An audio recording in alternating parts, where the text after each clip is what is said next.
좋은 아침입니다. 우리 기도하시면서 채플 시작하겠습니다. 하나님 아버지 감사합니다. 또 오늘 수요일 아침을 채플로 시작합니다. 이 아침에도 말씀으로 찬양 중에 기도 중에 나를 만나주시고 오늘을 살아갈 지혜와 또 말씀을 통해서 우리의 자신을 비춰보고 하나님 앞에서 온전히 서는 귀한 시간이 되도록 주님 축복하여 주옵소서. 감사함 예수님의 이름으로 기도하옵나이다. 아멘. 자, 오늘 우리에게 주신 하나님 말씀은 마태복음 9장 1절부터 8절까지의 말씀 제가 봉독해 올리도록 하겠습니다. 예수께서 배에 오르사 건너가 본 동네에 이르시니 침상에 누운 중풍병자를 사람들이 데리고 오거늘 예수께서 그들의 믿음을 보시고 중풍병자에게 이르시되 작은 자야 안심하라 내 죄 사함을 받았느니라. 어떤 서기관들이 속으로 이르되 이 사람이 신성을 모독하도다. 예수께서 그 생각을 하시고 이르시되 너희가 어찌하여 마음에 악한 생각을 하느냐. 내 죄 사함을 받았느니라 하는 말과 일어나 걸어가라 하는 말 중에 어느 것이 쉽겠느냐. 그러나 인자가 세상에서 죄를 사하는 권능이 있는 줄을 너희로 알게 하려 하노라 하시고 중풍병자에게 말씀하시되 일어나 내 침상을 가지고 집으로 가라 하시니 그가 일어나 집으로 돌아가거늘 무리가 보고 두려워하며 이런 권능을 사람에게 주신 하나님께 영광을 돌리니라. 아멘. 지난 2020년 2월에 이 코로나 팬데믹이 시작되고 이 필리핀 세부에 있는 우리 교회가 있는 이 필리핀 세부 땅에도 그 한인들의 엑소덕스가 시작이 됐어요. 그래서 코로나 이전에 이 도시에는 한인들이 2, 3만 명 정도 거주했거든요. 어딜 가든 한인들이 많았습니다. 식당을 가든 카페를 가든 어딜 가든 많았는데 그러나 팬데믹 이후에는 한 교민들의 약 80%가 철수를 결정을 하고 한국으로 돌아갔기 때문에 뭐 식당과 카페 같은 곳에서 물론 사회적 거리두기 때문에 영업 제한들이 걸리기도 했지만 뭐 한인들을 볼 수가 없는 거예요. 그 많던 한인들을 거의 뭐 찾아보기가 어렵더라고요. 한인 교회들 역시 마찬가지였어요. 이 상당수의 이 교인들 역시 이 땅에서 철수를 결정할 수밖에 없었고 또 그래서 어떤 한인 교회들은요. 교회 간판을 내리고 문을 닫아야만 하는 상황까지 온 그런 한인 교회들도 있었습니다. 우리 교회 역시 어렵기는 마찬가지였습니다. 한국에서 철수한 성도들은 언제 다시 돌아올지 알 수가 없는 한 6개월, 아니 3개월, 6개월이면 다 끝날 줄 알았어요. 근데 이게 뭐 계속 언제 돌아올지 알 수 없는 상태가 계속 이어졌고요. 세부에 남아있는 성도들도 그나마 이 방역 지침들 때문에 얼굴을 볼 수 있는 상황이 참 힘들었습니다. 쉽지 않았죠. 이 필리핀 방역 당국에서는 한국과 마찬가지로 교회는 온라인 예배로 다 전환을 하라고, 심지어 이제 주일날 외출까지 금지를 시키고 막 굉장히 힘든 시기가 있었습니다. 그런데 온라인 예배를 드리라 그러는데 우리 교회는 온라인 예배가 뭐 전혀 준비가 안 돼 있었습니다. 그때까지 뭐 영상을 뭐 촬영을 해서 편집해서 올리고 뭐 이런 걸 해보질 않았습니다. 그래서 무척 당황스러웠는데 하지만 어쩔 수 없이 이 최소한의 인원을 갖고 자충우돌하면서 시행착오를 통해서 유튜브 채널을 개설하고 또 촬영하고 독학으로 영상 편집을 배워가지고 이것을 이제 아무것도 모르니까 그냥 이제 그러면서 이제 뭐 예배나 설교나 이런 거를 이제 올리기 시작을 했던 거예요. 그래서 이 경험한 적이 없었던 이 코로나 팬데믹이라는 이 시련의 날이 우리 모두에게 정말 크나큰 고통을 준 거는 맞는 말이지만 이 어려움 때문에 우리 교회에 온라인 플랫폼이 탄생케 되는 계기가 됐어요.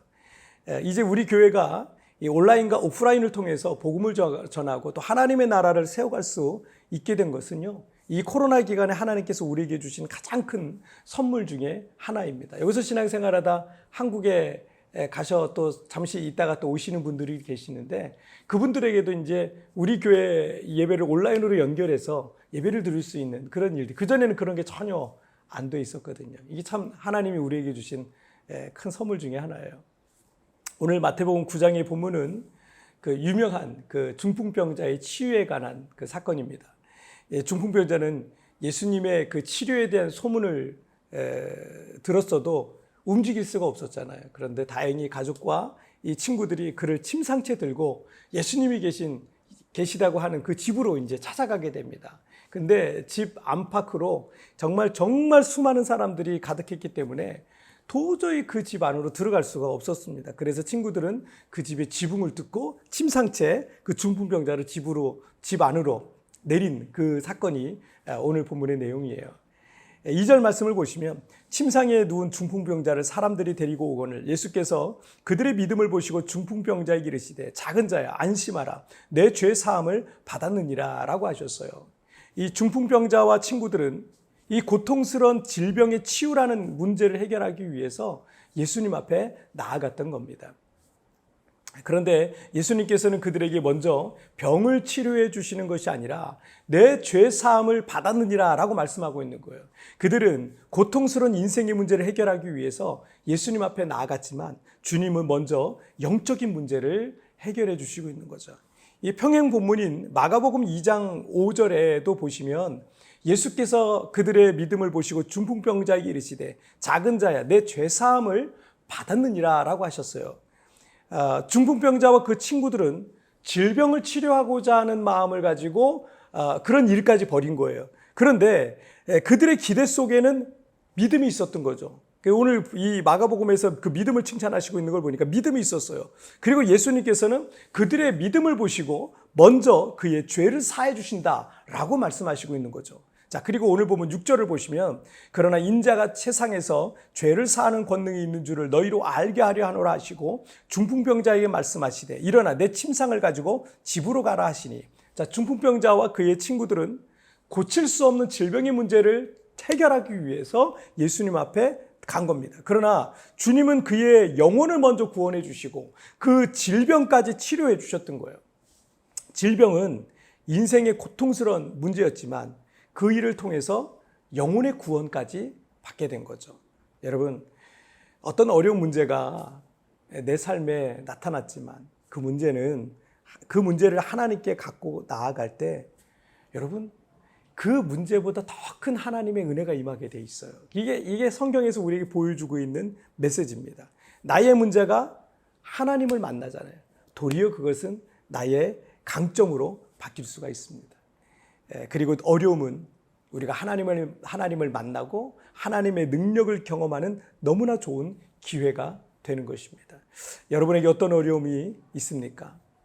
그 어려움 때문에 그 문제보다도 더 큰 하나님의 은혜를 여러분이 경험하게 될 줄 믿습니다. 자, 우리 찬양 한 곡 같이 드릴까요? 날이 저물어 갈 때 빈들에서 걸을 때 주가 일하시네 라는 찬양입니다. 함께 고백 같이 드릴게요. 날이 저물어 갈 때 빈들에서 걸을 때 그때가 하나님의 때 내 힘으로 안 될 때 빈손으로 걸을 때 내가 고백해 여호와 이래. 다시 한번 날이 저물어 갈 때 빈들에서 걸을 때 그때가 하나님의 때 내 힘으로 안 될 때 빈손으로 걸을 때 내가 고백해 여호와 이래. 주가 일하시네. 주가 일하시네. 주가 일하시네. 주께 아끼지 않는 자에게 주가 일하시네. 주가 일하시네. 신뢰하며 걷는 자에게 신뢰하며 걷는 자에게. 아멘. 자, 우리 기도하시겠습니다. 하나님 아버지 감사합니다. 우리의 힘으로 안 될 때가 참 많습니다. 내 능력으로 안 될 때가 참 많습니다. 우리 인생의 문제들을 어떻게 해결해야 될지 몰라서 두려움과 염려와 걱정 속에 있을 때 우리는 그 문제를 가지고 하나님 앞에 나아가는데 그 문제 해결을 위해서 주님 앞에 나아가는데 하나님은 그 문제를 해결해 주실 뿐만 아니라 그보다 더 큰 하늘의 복과 영적인 복으로 우리에게 채워주셔서 하나님, 우리가 이 세상을 넉넉하게 믿음으로 승리하며 살아갈 수 있는 은혜를 공급해 주시는 줄 믿습니다. 하나님, 우리에게 지금도 여러 가지 문제가 있습니다. 이 문제를 세상적인 방법으로 해결하려고 하지 아니하고 이 문제를 가지고 하나님 앞에 나아가길 원합니다. 그리고 하나님의 놀라운 은혜와 능력을 경험하는 그런 시간들이 될 수 있도록 주님 축복하여 주옵소서. 나의 문제를 하나님 앞에 가지고 나가면 그것이 오히려 나의 강점으로 바뀌게 될 줄 믿습니다. 오늘 하루도 주님과 동행하며 승리하게 하여 주옵소서. 감사하며 예수님의 이름으로 기도하옵나이다. 아멘. 여러분, 뒤편에 나오는 오늘의 묵상 보시면서 개인적으로 묵상하시고요. 짧게라도 뜨겁게 기도하시면서 오늘 하루 주님과 동행하시길 바랍니다. 내일 우리 굿모닝 채플에서 뵙도록 하겠습니다. 여러분 승리하세요. 나의 문제가 하나님을 만나면 도리어 나의 강점으로 바뀔 수 있다는 것입니다. 그리고 어려움은 우리가 하나님을 만나고 하나님의 능력을 경험할 좋은 기회가 되기도 합니다. 나의 문제는 하나님을 만날 기회가 될 것입니다. 나의 아픔과 문제들을 갖고 주님 앞에 나아가시는 시간을 가지십시오.